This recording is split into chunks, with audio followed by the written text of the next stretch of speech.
বৈষম্যের ঠাঁই নাই কোটা প্রথা নিপাত মেধাবীরা মুক্তি পাক মেধাবীরা মুক্তি পাক কোটা প্রথা নিপাত মেধাবীরা মুক্তি পাক।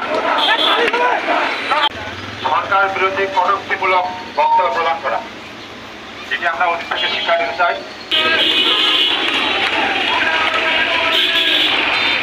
তারা রায় দিয়েছেন যে পুনরায় 56% কোটাকে তারা বহাল করেছে। এতে কি হয়েছে, এদের সাধারণ শিক্ষার্থী যারা আছে যাদের কোটা নাই তারা ক্ষতিগ্রস্ত হয়েছে।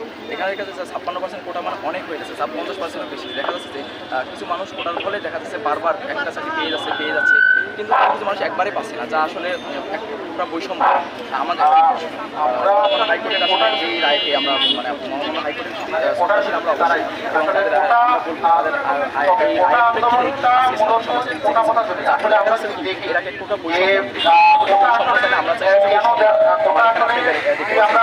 স্থগিত করতে এবং কোটা যদি রাখতেই হয়, কোটা একটু ইম্পর্টেন্ট গুরুত্বপূর্ণ জিনিস। এটা আজ থেকে শুধু 10% পর্যন্ত কোটা রাখা যেতে পারে।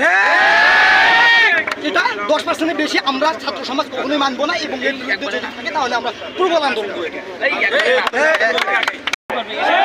সামগ্রিক বাংলাদেশে একটা মানে বৈষম্যের সৃষ্টি করবে। সেক্ষেত্রে আমরা চাই সাধারণ শিক্ষার্থীদের সমাজের যে সামাজিকতা ঠিকঠাক, সামাজিক বৈষম্য বৃদ্ধি না পাক এবং সকাল আমাদের কর্মসূচি